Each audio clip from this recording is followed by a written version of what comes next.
Bom dia! Fala galera do sexto ano, vamos lá? Continuando o nosso módulo 8 sobre ângulos, página 473. Abram a apostila. Para essa página, nós vamos precisar de lápis de cor vermelho, azul, verde e preto. Pode ser caneta também ou canetinha. Vamos lá? Ali em cima, nós temos a questão número 2. Dados os pontos a seguir, vocês têm os pontos G, F, E, D, certo? Utilize a régua para desenhar as semirretas. São 4 semirretas. A semirreta D, E, com lápis vermelho. Ela começa no D, é infinita passando pelo E, como eu desenhei aqui em vermelho. Na letra B, a semirreta FE, início no F, infinita passando pelo E, com lápis azul. Início no F, passando pelo E, e infinita aqui, em azul. Letra C. A semirreta GF com lápis verde. Ela tem início no G e é infinita passando pelo F. Início no G, passa pelo F e é infinita. A letra D. A semirreta ED. Ela tem início no E e é infinita passando pelo D, com lápis preto. Início no E, passa pelo D e é infinita. Certinho? Agora a questão número 3. Dados 2 pontos A e B, as semirretas AB e BA são iguais? Justifique sua resposta. Não, elas não são iguais. A nossa justificativa são o quê? Nossos desenhos. Então, eu tenho uma semirreta aqui com início no ponto A, ela passa pelo ponto B e é infinita. Então, é assim que você representa a semirreta AB. A semirreta BA, ela tem início no B, é infinita passando pelo A. Então, elas são diferentes. Agora, continuando aqui. Com base na definição de semirreta, podemos definir um ângulo da seguinte maneira. O que é ângulo? Nós já vimos. O que é o ângulo? Ângulo é a união de duas semirretas que possuem a mesma origem, certo? Por exemplo, o ângulo da figura de vértice no ponto V, então o ponto V é o vértice, é formado pela união de duas semirretas. A semirreta VA tem início no V, passa pelo A e é infinita aqui, e pela semirreta VB tem início no vértice V, passa pelo B e continua infinita. Note que cada semirreta tem um nome, nós já comentamos isso. Note que cada semirreta é um dos lados do ângulo, certinho? Continuando. Para dar nome, para nomear um ângulo, devemos utilizar 3 pontos. Um ponto qualquer de um dos lados, o vértice que fica no centro e um outro ponto qualquer do outro lado, nessa ordem.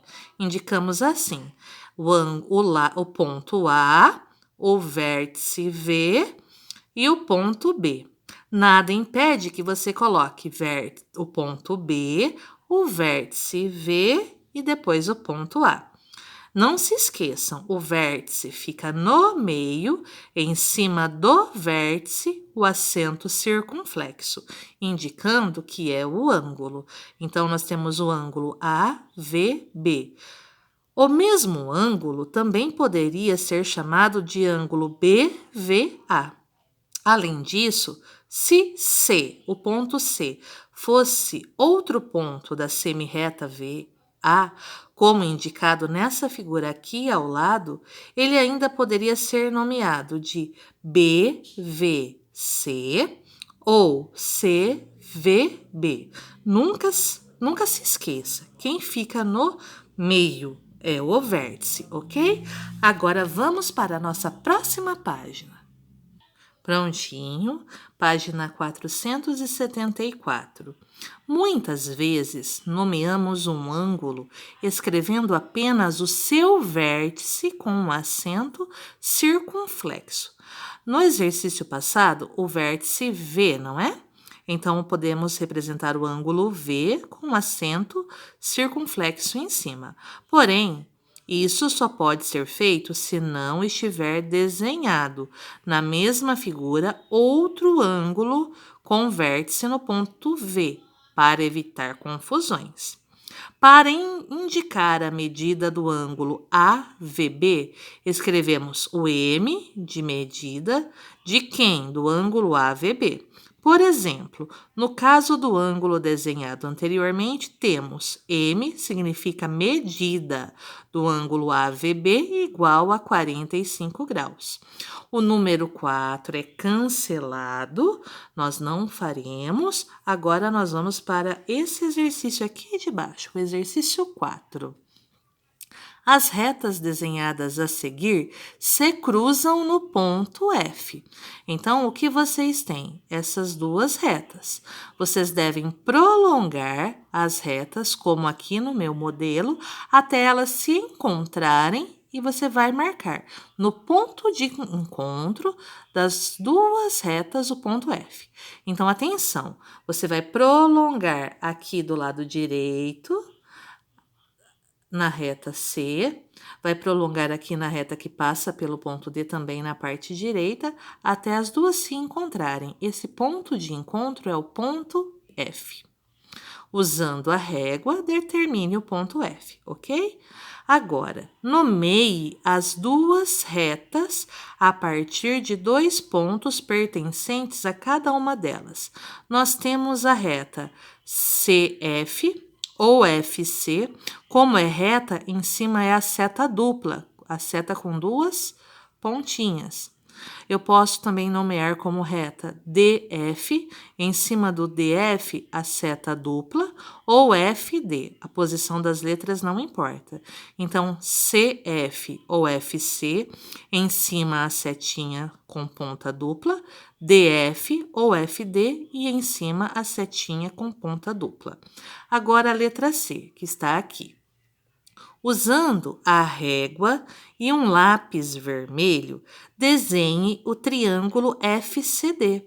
Então, você vai fechar aqui, ligando o C ao D, e vai formar um triângulo, certinho? Letra D. Nomeie os três lados do triângulo que você desenhou. Os lados podem ser CD, certo? CD, traço em cima porque é segmento de reta, tem começo e tem fim. CD ou DC, a posição aqui não importa. CF, então eu tenho o CF ou FC. Só o tracinho em cima porque é segmento de reta, tem começo e tem fim. E o lado que ficou faltando, o lado FD. FD ou DF. Em cima, o tracinho. Então, quais são os lados? Lado CD, CF, FD. E em cima, você coloca o tracinho. Você também pode colocar DC, FC, DF, certo? Nomeie agora, na letra E, os lados do ângulo CFD. Atenção, o acento circunflexo está em cima do F.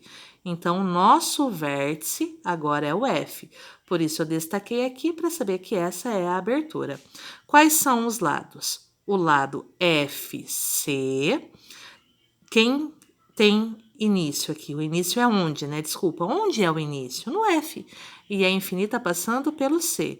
Então, é a semirreta FC.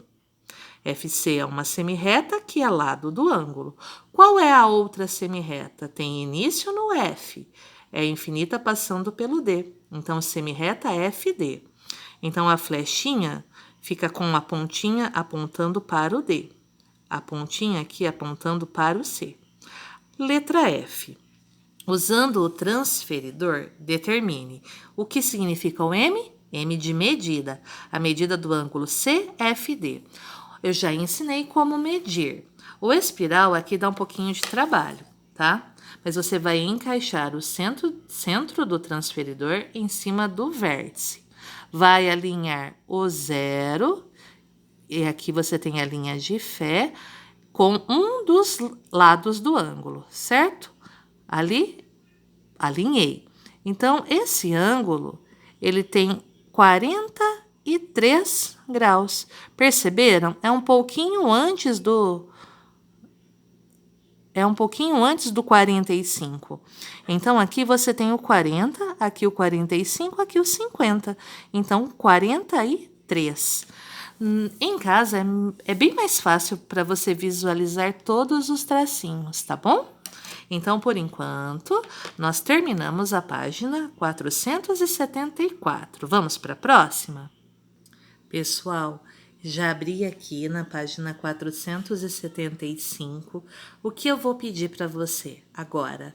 Pausa o vídeo, tenta responder a página 475. Por isso eu coloquei a folha aqui na frente, para vocês não olharem as minhas respostas, os meus cálculos. Então, pausa o vídeo, tenta resolver a página 475, tá bom? Depois, você continua assistindo o meu vídeo, tá bom? Porque eu vou começar a resolução, mas eu quero que você tente resolver sozinho, ok? Então, eu vou resolver agora. Você pausa o vídeo. Então, vamos lá? Número 1. A imagem mostra a fechadura de um cofre antigo. Para abri-lo, é necessário girar a fechadura seguindo uma ordem específica que corresponde à senha do cofre. Após 3 giros sucessivos, todos no sentido horário e com a mesma medida em grau, uma pessoa percebeu que a fechadura deu 2 voltas completas. Assim, a medida em grau de cada giro realizado foi de...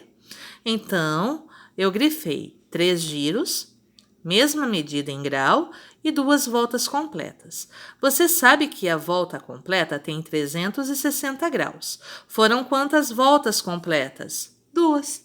360 graus vezes 2, nós temos 720 graus. Dividido por quantos giros iguais? 3. Então, 720 graus dividido por 3, cada ângulo foi de 240 graus. Alternativa D. Eu espero que você tenha conseguido fazer sozinho. Agora, vamos para a número 2. De acordo com as normas técnicas, o ângulo de inclinação de uma escada rolante em relação ao chão deve medir entre 25 e 30 graus. Então, esse ângulo de inclinação aqui, ele deve ter entre 25 e 30 graus. Se a inclinação da escada rolante ilustrada ao lado está conforme as normas técnicas, então a medida do ângulo assinalado com um ponto de interrogação, com o símbolo do ponto de interrogação, está entre. Você sabe que aqui tem meia volta, certo? Sempre esse formato aqui, meia volta equivale a 180 graus. O que nós temos que fazer para descobrir os possíveis valores do ponto de interrogação? 180 graus menos uma das possíveis medidas, que é 25 graus, e 180 graus menos 30 graus, que é uma outra possível medida, certo? Então, nós teremos ângulos 180 graus menos 25 graus, 155 graus. 180 menos 30 graus, 150 graus. Então, este ângulo ele está entre 150 e 155 graus, certinho? Agora, a número 3.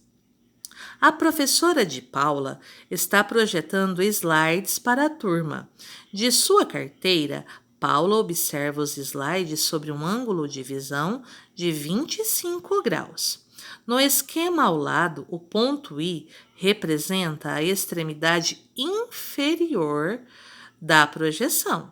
Usando o transferidor, pode-se concluir que a extremidade superior da projeção corresponde ao ponto. Então, você vai construir aqui um ângulo de 25 graus e vai perceber que você vai encontrar a outra extremidade no ponto B. Eu vou retomar. Professora, não consigo construir, medir ângulos. Não se preocupem. Toda a parte de construção de ângulos e para medir os ângulos também, eu vou voltar e explicar presencialmente depois, indo mesinha por mesinha. Combinado? Agora, número 4. A figura ao lado foi formada por 2 quadrados sobrepostos. Certinho? Você consegue visualizar os 2 quadrados aqui. Um na posição normal, o outro inclinadinho. Uma maneira correta de nomear o ângulo destacado em verde, que é esse ângulo aqui. Eu destaquei as suas semirretas, os seus lados. Então, eu tenho esse lado, que tem o ponto A, o J e o K, o outro lado que tem o K, o L e o G. Então, uma das maneiras de nomear esse ângulo é LKA, que é a alternativa C. Combinado? Por hoje é só. Eu espero que vocês tenham entendido, tá bom? Um beijo e até a nossa próxima aula. Tchau, tchau!